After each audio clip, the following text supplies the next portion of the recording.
get how like precarious all this setup stuff is. Yeah, it sucks when you forget to turn the mic on.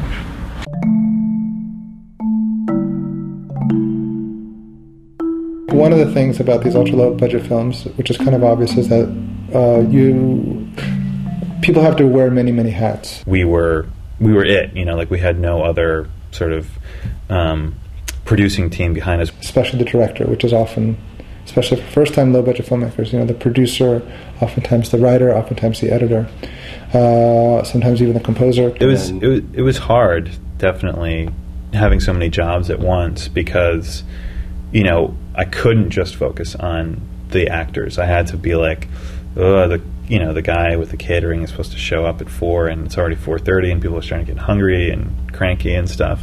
Do I need to drop out of directing and go make a phone call or something? And Jake was shooting, so it was kind of like we both had very important jobs that we couldn't actually be making any progress if Jake and I were dealing with other stuff. That could really put a strain on you, and a lot of the fun, a lot of the joy, also a lot of the perspective that you have on the story can easily kind of wither away because you're so into it, so much depends on it, probably your financial resources are dependent on it, and you're trying to view it from so many different perspectives. Making an independent film is not sustainable and not even a break-even thing, even at its most successful level. Yeah. Like Hannah Takes the Stairs, opened in New York City with, bought by FC, on video on demand, people can watch it on cable all over the country. It's in 10 cities and theaters.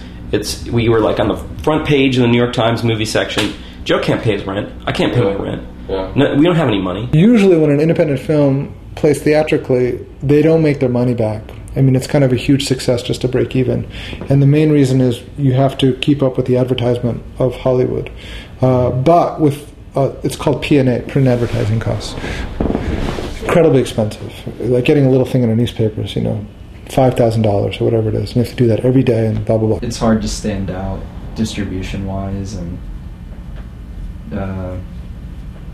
it is a bit harder to be taken seriously because you can make a big piece of crap that's shot on 35 millimeter, but people take it seriously because it's shot on 35 millimeter. You would have probably no problem getting into a festival with a crappy movie that's expensively made, but it might be a little bit harder for people to see the quality in something that looks cheap. Dear Pillow kind of, it looks like we made it with a very small crew, which for some people that's fine. For some people that's kind of interesting. For other people they're like, ugh, looks like crap, I don't want to watch this. It's like a home movie. They'll watch it and within a minute of watching it they'll just disregard it as something just amateuristic, I guess. You're not doing it for any monetary reason, to help pay back somebody, or it's just because you want to make it, and you're basically accepting that what you're doing is going to lose you money.